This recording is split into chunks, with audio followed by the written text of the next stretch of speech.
Suriye'de 8 Aralık günü HTŞ liderliğindeki muhalif grupların başkent Şam'ı ele geçirmesiyle 24 yıllık Beşar Esed'le birlikte 61 yıllık Baas rejimi de sona erdi. Muhaliflerin hızlı ilerleyişini ve Esed rejiminin çöküşünü getiren iç ve dış faktörleri önceki videomuzda anlatmıştık. GZT 10-10 serisinin bu videosunda adını çok duyduğumuz ve bundan sonra da sıkça duyacağımız bir ismi, HTŞ lideri Ebu Muhammed el-Cevlani'yi veya gerçek adıyla Ahmed el-Şara'yı yakından tanıyacağız.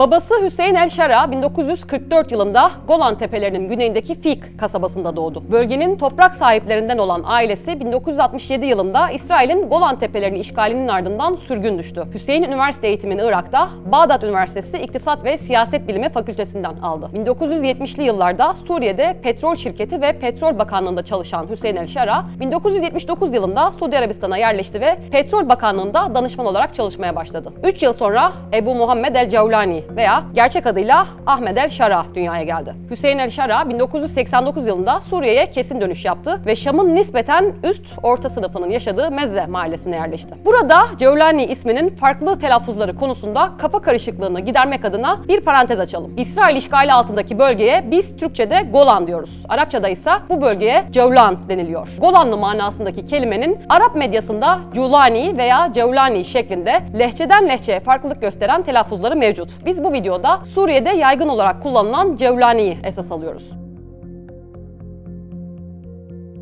Geleceğin Ebu Muhammed el-Cevlani'si, Ahmet'in çocukluğuna dair bildiklerimiz sınırlı. Kendisinin teyit ettiği resmi bir biyografisi yazılana kadar da sınırlı kalacak. Birbiriyle çelişkili farklı kaynakların ortak iddiası Şam Üniversitesi'nde okuduğu. Hangi bölümde okuduğu ise tartışmalı. Onunla aynı dönemde Şam Üniversitesi'nde okuyan Suriye asıllı gazeteci Hasan Hasan'a göre el-Cevlani basın yayın okuyordu. O yıllar birbiri ardına Suriye'yi ve Orta Doğu'yu derinden sarsacak olaylara şahit oldu. 2000 yılının Haziran ayında Suriye'yi demir yumrukla yöneten Hafız Esed öldü ve yerine oğlu Beşar Esed Cumhurbaşkanı oldu. Bu Suriye için yeni bir umut demekti o dönem için. Ancak bu umut kısa sürede sönecekti. Aynı yılın Eylül ayında Filistin'de ikinci intifada başladı. El-Cevlani'nin siyasete ilgisi bu olayla başladı. PBS'e verdiği röportajda İsrail'in işgal altındaki topraklarda Filistinlilere uyguladığı baskının kendisini düşünmeye sevk ettiğini Cevlani şu sözlerle anlattı. İşgalciler ve istilacılar tarafından zulme uğrayan ulusumu savunma görevimi nasıl sürdürebileceğim konusunda içimde beni gerçeği aramaya iten bir şey vardı. Adalete nasıl ulaşabiliriz? Filistin intifadası sürerken 2001 yılının Eylül ayında 11 Eylül terör saldırıları gerçekleşti. Saldırılarda 3000'e yakın Amerikalı hayatını kaybetti. ABD saldırılardan Afganistan'da konuşlu El-Kaide örgütünü sorumlu tuttu ve küresel teröre karşı savaş başlattı. Saldırı üzerinden bir ay bile geçmeden ABD Afganistan'ı işgal etti. 1,5 yıl sonra da Irak'ı. Ahmed el-Şara'nın hayatındaki en kritik dönüm noktası hiç kuşkusuz Amerika'nın Irak'ı işgali oldu. Kendisi mi karar verdi? Yoksa Charles Lister'ın da iddia ettiği gibi Şam Üniversitesi'nde okuduğu sıralarda sık sık Halep'teki vaazlarına gittiği katıksız anti-Amerikancı Mahmud Kul Agassi'nin telkinleri mi etkili oldu bilmiyoruz. Ancak Ahmed el-Şara radikal bir kararla Irak'a gitti ve takip eden 2 yıl boyunca farklı cihatçı gruplarla ilişki içinde oldu. Ve nihayetinde Ahmet Fazıl el-Haleyla veya daha bilinen adıyla Ebu Musab el-Zarkavi'nin liderliğini yaptığı Irak'ta El-Kaide örgütüne katıldı. Nasırcı Arap milliyetçisi bir babanın oğlunun tam olarak ne zaman ve nasıl Selefi cihatçılığını benimsediğini kesin olarak bilmiyoruz. Hasan Hasan'a göre el-Şara Irak'a gitmeden önce sakal bırakmış ve Selefiliğin giyim kuşam tarzını benimsemişti. Bu elbette olası. Ancak el-Şara 2006 yılında Amerikalılar tarafından Irak'ta yakalandığında çekilen fotoğrafında halen daha sakalsızdı. Bu elbette el-Şara'nın Irak'a dini bir kaygı taşımadan gittiği anlamına gelmez. Zira babasının ve annesinin 10 yıl boyunca yaşadığı Suudi Arabistan'da hakim Selefi Vahhabi din anlayışından etkilenmiş olması imkansız değil. Bu durumda Ahmed el-Şara'nın çocukluk ve ergenliğini Selefi din anlayışı ve yaşayışına en azından sempatik bir ortamda geçirmiş olması yüksek bir ihtimal. Hal bu ise üniversite yılları Ahmed el-Şara için radikal bir kopuş değil, daha çok Suriye'nin ve Orta Doğu'nun Haziran 2000 ile Mart 2003 yılları arasında içinden geçtiği sürecin derin ve sarsıcı etkileri altında siyasi bilinçlenme yılları olsa gerek. Ahmed el-Şara Amerikalılar tarafından tutuklandığında Bucca kampı hapishanesine atıldı. Bu hapishane insan hakları ihlalleriyle bilinen Ebu Ghraib hapishanesinden mahkumlara da ev sahipliği yapacaktı. Ailesinin Golan Tepelerinden geldiğine bir gönderme olarak Ebu Muhammed el-Cevlani gerilla adını bu hapishanede aldı ve bu hapishanede Selefi cihatçılığı tam olarak benimsedi ve ideolojik dönüşümünü tamamladı.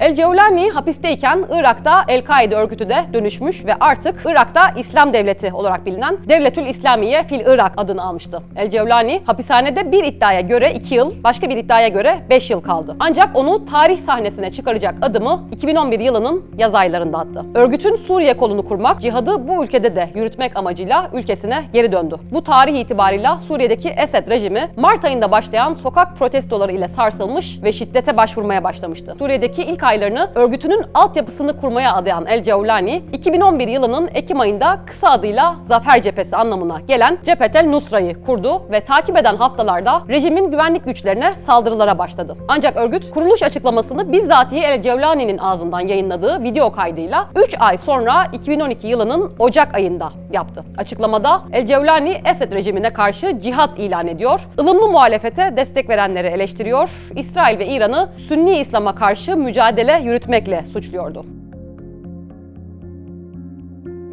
El-Nusra, El-Kaide ve Irak'ta İslam Devleti ile olan ilişkisini saklı tuttu. Ancak ABD iki örgüt arasındaki ilişkiyi 2012 yılının Aralık ayında deşifre etti ve örgütü terör örgütü olarak tanımladı. El-Nusra, El-Kaide ile ilişkisini 5 ay sonra kabul etmek zorunda kaldı. Zira 2013 yılının Nisan ayında Ebu Bekir el-Bağdadi, El-Nusra'nın örgütünün Suriye kolu ve El-Cevlani'nin de örgütünün askerlerinden birisi olduğunu ilan etti. Daha da önemlisi El-Bağdadi, Irak'ta İslam Devleti ile El-Nusra'nın Irak ve Levant'ta Devletül İslamiye fil Irak ve Şam, yani bildiğimiz adıyla IŞİD veya DAEŞ altında birleştiğini duyurdu. Ancak bu tek taraflı birleşme kararını El-Cevlani reddetti ve El-Kaide'ye ve onun lideri Ayman el-Zewahiri'ye biat ettiğini açıkladı. Bu tarih itibarıyla El-Nusra, Suriye'deki en etkin cihatçı örgüttü. Sadece silahlı bir örgüt olarak değil, kontrolü altındaki bölgelerde yürüttüğü kamusal hizmetlerle de. Takip eden aylar DAEŞ'in Suriye'de engellenemez yükselişine şahit oldu. 2013 yılının Nisan ayından itibaren operasyonlarını Suriye'ye yağan DAEŞ,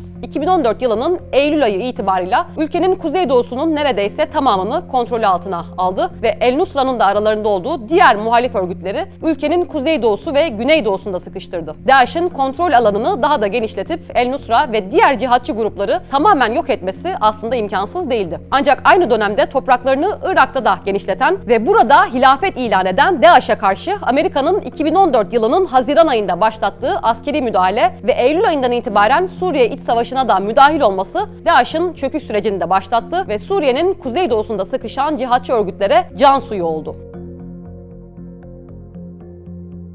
DAEŞ karşısında hem zemin hem insan gücünü kaybeden El-Nusra aynı dönemde kendisini yeniden tanımlama çabasına girişti. El-Cevlani'nin 2015 yılının Mayıs ayında El Cezire televizyonuna verdiği mülakat bu çabanın neticesiydi. Bu mülakatta El-Cevlani, El-Nusra'nın Suriye'yi Avrupa'ya karşı saldırmak için bir zemin olarak kullanmayacağını açıkladı. Böylece küresel cihatla arasına mesafe koydu. Aynı mülakatta El-Nusra'nın sadece kendisiyle savaşanlarla savaşacağını ilan etti. Bu açıklamanın hedefi elbette azınlıklardı. Bir ay sonra yine El Cezire'de yayımlanan ikinci röportajında El-Cevlani, DAEŞ ile aralarında herhangi bir uzlaşmanın mümkün olmadığını açıkladı. El-Kaide ile olan ilişkisinin ise gereğinden fazla abartıldığını iddia etti. Bu kısıtlı ve yavaş ideolojik ılımlaşmaya paralel olarak El-Nusra, diğer cihatçı muhalif örgütlerle de ilişkilerini güçlendirdi. Bu doğrultuda 2015 yılının Mart ayında Ehrar-ı Şam ve diğer 4 cihatçı örgütle birlikte Fetih Ordusu anlamına gelen Ceyş el-Fetih kurdu. Bu birlik kısa sürede meyvesini verdi ve 2015 yılının Eylül ayı itibarıyla İdlib eyaletinin tamamının kontrolünü eline geçirdi. Takip eden aylarda Halep'in kontrolünü de eline geçirmesi pekala mümkündü. Ancak bu Rusya'nın Esed rejiminin talebiyle Suriye iç savaşına müdahil olması ve yoğun hava saldırıları karşısında hakim kaldı. Ancak cihatçı örgütler arasındaki bu birlik uzun süre devam ettirilemedi. Takip eden aylarda El-Nusra'nın iç dönüşümü devam etti. 2016 yılının Temmuz ayında örgüt El-Kaide ile ilişkisini tamamen kestiğini ilan etti ve adını Şam'ın Fethi Cephesi anlamına gelen Cephet Fethel Şam olarak değiştirdi. Bu değişimden 6 ay sonra